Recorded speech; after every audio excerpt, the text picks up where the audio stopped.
ವೀಕ್ಷಕರಿಗೆಲ್ಲ ನಮಸ್ಕಾರ. ಮುತ್ತಿನಂಥ ಮಾತು ಚಾನಲ್ಗೆ ನಿಮಗೆ ಸ್ವಾಗತ. ನಾನು ನಿಮ್ಮ ಸುನೀತಾ ಮಾತನಾಡುವುದು.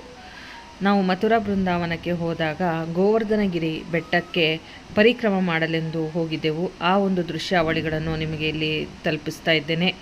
ನೋಡಿ ಆನಂದಿಸಿ ವೀಕ್ಷಕರೇ.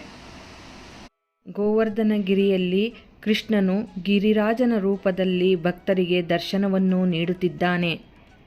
ಗೋವರ್ಧನಗಿರಿಗೆ ನಾವು ಪ್ರದಕ್ಷಿಣೆ ಬರ್ತೇವಲ್ಲ, ಬರುವ ಮುಂಚೆ ದಾನಘಾಟಿ ಅಂತ ಒಂದು ದೇವಸ್ಥಾನ ಇದೆ ವೀಕ್ಷಕರೇ. ಅಲ್ಲಿ ಹೋಗಿ ನಾವು ದರ್ಶನವನ್ನು ಮೊದಲ ಬಾರಿಗೆ ಮಾಡಿ ದೇವರಿಗೆ ನಮಸ್ಕಾರ ಪ್ರದಕ್ಷಿಣೆಗಳನ್ನು ಬಂದು ನಂತರ ಪರಿಕ್ರಮವನ್ನು ಅಂದರೆ ಗೋವರ್ಧನಗಿರಿ ಬೆಟ್ಟಕ್ಕೆ ನಾವು ಪ್ರದಕ್ಷಿಣೆಯನ್ನು ಶುರು ಮಾಡಬೇಕಾಗುತ್ತದೆ. ವೀಕ್ಷಕರೇ, ಇಲ್ಲಿ 2 ರೀತಿಯ ಪ್ರದಕ್ಷಿಣೆಗಳನ್ನು ಭಕ್ತರು ಮಾಡುತ್ತಾರೆ. ಅದರ ಬಗ್ಗೆ ನಾನು ನಿಮಗೆ ಮುಂದೆ ವಿವರಣೆಯನ್ನು ಕೊಡುತ್ತೇನೆ. ಮೊದಲ ಬಾರಿಗೆ ನಾವು ಭೇಟಿ ಕೊಟ್ಟಿದ್ದು ದಾನಘಾಟಿ ಎನ್ನುವ ಗಿರಿರಾಜನ ರೂಪದಲ್ಲಿರ್ತಕ್ಕಂಥ ದೇವಸ್ಥಾನಕ್ಕೆ ಭೇಟಿ ಕೊಟ್ಟೆವು. ಇದೇ ಆ ದೇವಸ್ಥಾನ ನೀವು ನೋಡ್ತಾ ಇರುವುದು. ಒಳಗಡೆ ಹೋಗಿ ನಾವು ದರ್ಶನ ಮಾಡಿ ಬಂದೆವು. ನೋಡಿ ವೀಕ್ಷಕರೇ, ಈ ಗೋವರ್ಧನಗಿರಿಯ ಪರಿಕ್ರಮ 2 ರೀತಿಯ ಪರಿಕ್ರಮಗಳಿವೆ. ಒಂದು ದೊಡ್ಡ ಪರಿಕ್ರಮ, ಇನ್ನೊಂದು ಚಿಕ್ಕ ಪರಿಕ್ರಮ ಅಂತಾರೆ. ದೊಡ್ಡ ಪರಿಕ್ರಮ ಸುಮಾರು 21 ಕಿಲೋಮೀಟರ್ನಷ್ಟು ಇರುತ್ತದೆ ಮತ್ತು ಚಿಕ್ಕ ಪರಿಕ್ರಮ ಸಾಧಾರಣ 14 ಕಿಲೋಮೀಟರ್ನಷ್ಟು ಇರುತ್ತದೆ. ನೋಡಿ ವೀಕ್ಷಕರೇ, ಇಲ್ಲಿ 2 ರೀತಿಯ ಪರಿಕ್ರಮಗಳಿವೆ. ಒಂದು ಉದ್ದಂಡ ನಮಸ್ಕಾರ ಮಾಡಿ ಪರಿಕ್ರಮ ಮಾಡ್ತಾರೆ ಮತ್ತು ಇನ್ನೊಂದು ನಡ್ಕೊಂಡು ಮಾಡ್ತಾರೆ. ಮತ್ತು ಇದು ಯಾರಿಗೆ ಈ 2 ಪರಿಕ್ರಮಗಳು ಮಾಡಲಿಕ್ಕೆ ಆಗೋದಿಲ್ವೋ ಅವರಿಗೆ ಇನ್ನೊಂದು ಈ ರಿಕ್ಷಾದ ಮೂಲಕ ಪರಿಕ್ರಮ ಮಾಡುವ ಒಂದು ವ್ಯವಸ್ಥೆ ಇದೆ. ಒಂದು 100-200 ರೂಪಾಯಿ ತನಕ ಚಾರ್ಜ್ ಮಾಡ್ತಾರೆ.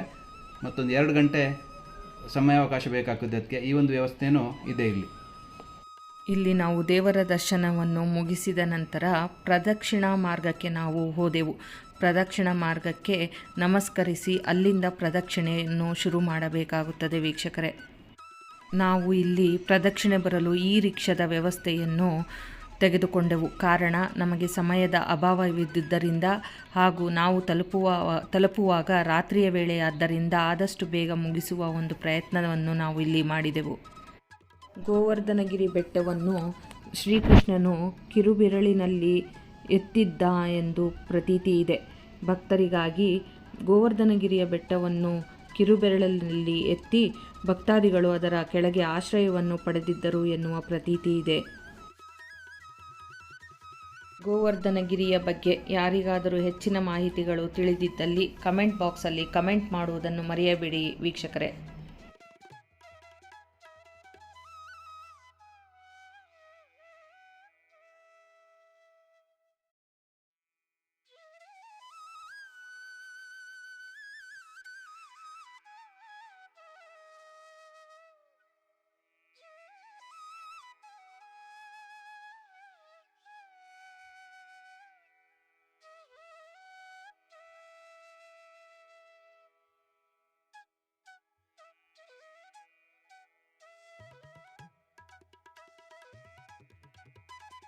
ಇಲ್ಲಿ ನೀವು ನೋಡಬಹುದು, ಪ್ರದಕ್ಷಿಣ ಶುರುವಾಗುವ ಒಂದು ಜಾಗ ಇದು. ಇಲ್ಲಿಂದ ಪ್ರದಕ್ಷಿಣೆಯನ್ನು ಶುರು ಮಾಡುತ್ತಾರೆ ವೀಕ್ಷಕರೇ. ಭಕ್ತರು ನಾನಾ ಕಡೆಗಳಿಂದ ಬಂದು ಇಲ್ಲಿ ಪ್ರದಕ್ಷಿಣೆಯನ್ನು ಮಾಡುತ್ತಾರೆ ಗೋವರ್ಧನಗಿರಿಗೆ. ಇಲ್ಲಿ ಭಕ್ತಾದಿಗಳು ಹಗಲು ರಾತ್ರಿ ಎನ್ನದೇ 24 ಗಂಟೆಯೂ ಪರಿಕ್ರಮವನ್ನು ನಡೆಸ್ತಾನೆ ಇರ್ತಾರೆ.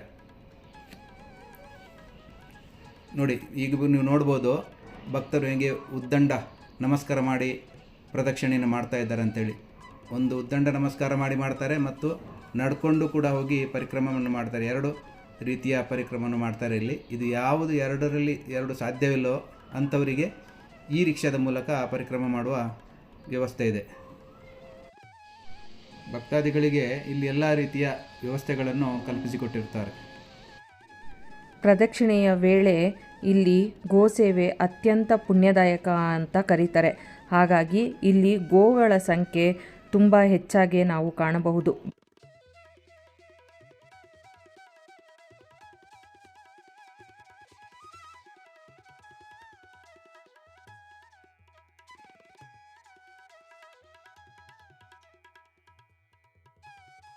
ಇಲ್ಲಿ ಭಾರತದವರು ಅಲ್ಲದೆ ಹೊರದೇಶದಿಂದ ಸಹ ಜನರು ಬಂದು ಇಲ್ಲಿ ಪ್ರದಕ್ಷಿಣೆಯನ್ನು ಮಾಡ್ತಾರೆ ವೀಕ್ಷಕರೇ.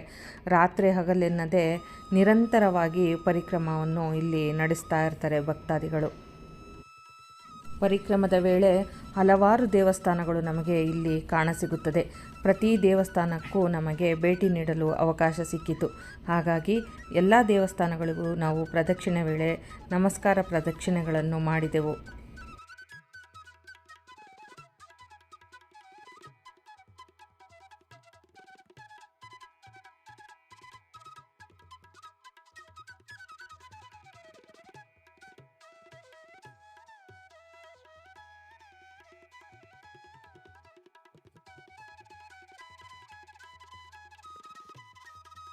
ಶ್ರೀಕೃಷ್ಣನು ಹಲವಾರು ದೇವಸ್ಥಾನಗಳಲ್ಲಿ ಇಲ್ಲಿ ವಿರಾಜಮಾನವಾಗಿ ಭಕ್ತರಿಗೆ ದರ್ಶನವನ್ನು ನೀಡುತ್ತಾ ಇದ್ದಾನೆ ವೀಕ್ಷಕರೇ.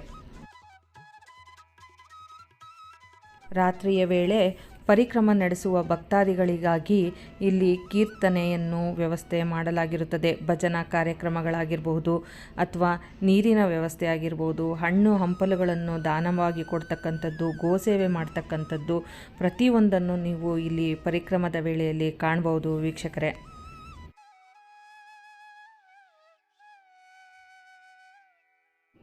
ನಾವು ಪರಿಕ್ರಮ ಮಾಡಿದ್ದು ರಿಕ್ಷಾದಿಂದ ಹಾಗೂ ರಾತ್ರಿಯ ವೇಳೆಯಾದ್ದರಿಂದ ಹೆಚ್ಚಾಗಿ ನಮಗೇನು ಕಾಣಲು ಸಿಗಲಿಲ್ಲ. ಆದರೆ ಭಕ್ತಾದಿಗಳು ನಿರಂತರವಾಗಿ ಮಾಡ್ತಕ್ಕಂಥ ಪರಿಕ್ರಮವನ್ನು ನೋಡಿ ನಮಗೆ ಆಶ್ಚರ್ಯವೂ ಆನಂದವೂ ತಂದಿತು. ಆದರೆ ಇಲ್ಲಿ ಒಮ್ಮೆಯಾದರೂ ಬಂದು ಜನ್ಮದಲ್ಲಿ ಪರಿಕ್ರಮ ಮಾಡಿದರೆ ಜನ್ಮ ಸಾರ್ಥಕವಾಗುತ್ತದೆ ಅಂತ ಹೇಳ್ತಾರೆ ವೀಕ್ಷಕರೇ.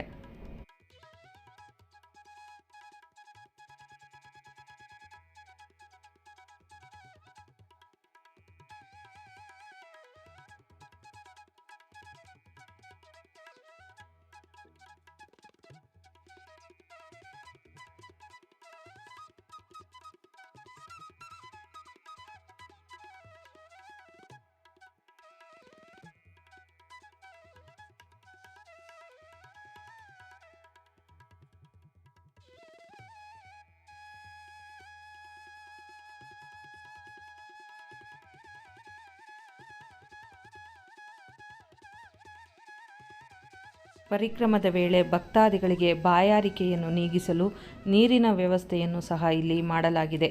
ನೀವು ನೋಡ್ತಾ ಇರ್ಬೋದು ಇಲ್ಲಿ ನೀರಿನ ವ್ಯವಸ್ಥೆ ಎಷ್ಟು ಚೆನ್ನಾಗಿ ಮಾಡಿದ್ದಾರೆ ಅಂತ.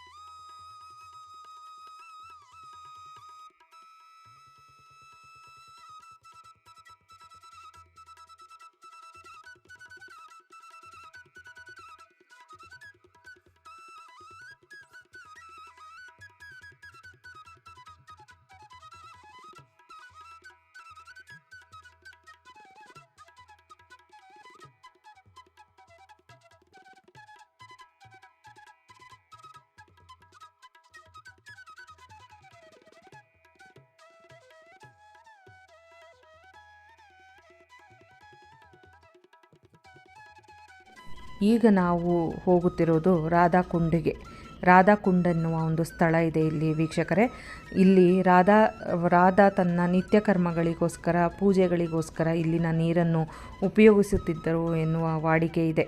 ಹಾಗಾಗಿ ಇಲ್ಲಿ ನಾವು ದರ್ಶನ ಮಾಡಿ ದೀಪವನ್ನು ಹಚ್ಚಿ ರಾಧಾಕುಂಡಿಗೆ ನಮಸ್ಕಾರವನ್ನು ಮಾಡಿ ಬಂದೆವು. ರಾಧಾಕುಂಡಲ್ಲಿರ್ತಕ್ಕಂಥ ನೀರು ಪವಿತ್ರ ಎಂದು ಭಾವಿಸುತ್ತಾರೆ ಜನ. ಇಲ್ಲಿ ಭಕ್ತಾದಿಗಳು ರಾಧಾಕುಂಡಿಗೆ ನಮಸ್ಕಾರವನ್ನು ಮಾಡಿ ದೀಪವನ್ನು ಹಚ್ಚಿ ಬರುತ್ತಾರೆ. ಹಾಗೂ ಅಲ್ಲಿ ಆ ನೀರಿನಲ್ಲಿ ಯಾರೂ ಕಾಲು ತೊಳೆಯುವುದಾಗಲಿ ಅಥವಾ ಅದರಲ್ಲಿ ಇಳಿಯುವುದಾಗಲಿ ಯಾರೂ ಮಾಡುವುದಿಲ್ಲ.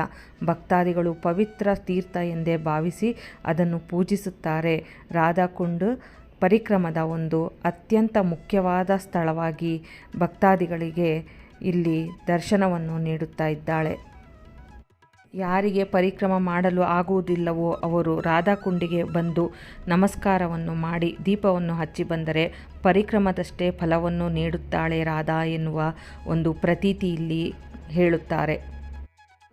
ಇಲ್ಲಿ ವಯಸ್ಸಾದವರು ಕೂಡ ಬರಿಗಾಲಿನಲ್ಲಿ ಪರಿಕ್ರಮವನ್ನು ಮಾಡ್ತಾಯಿದ್ರು ವೀಕ್ಷಕರೇ.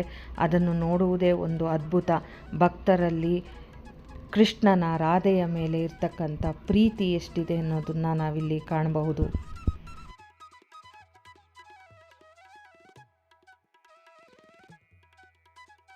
ಪರಿಕ್ರಮದ ವೇಳೆ ರಾಧೆ ಹಾಗೂ ಕೃಷ್ಣರಿಗೆ ಜೈಕಾರವು ಅದ್ಭುತವಾಗಿ ಕೇಳಿಬರುತ್ತಾ ಇರುತ್ತದೆ.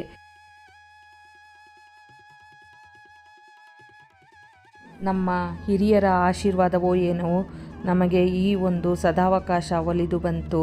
ನಾವು ಪರಿಕ್ರಮವನ್ನು ಪೂರ್ತಿ ಮಾಡಿದೆವು.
ಇದೇ ರಾಧಾಕುಂಡಲ್ಲಿ ನಾವು ಹೋಗಿ ನಮಸ್ಕಾರವನ್ನು ಮಾಡಿ ದೀಪವನ್ನು ಹಚ್ಚಿ ಎಲ್ಲರಿಗೂ ಒಳ್ಳೆಯದಾಗಲಿ ಎಂದು ನಾವು ಪ್ರಾರ್ಥಿಸಿದೆವು. ವೀಕ್ಷಕರೇ, ಇಲ್ಲಿ ನಿಮಗೆಲ್ಲರಿಗೂ ರಾಧಾಕುಂಡಿದ್ದು ದರ್ಶನ ಆಗ್ತಾ ಇದೆ.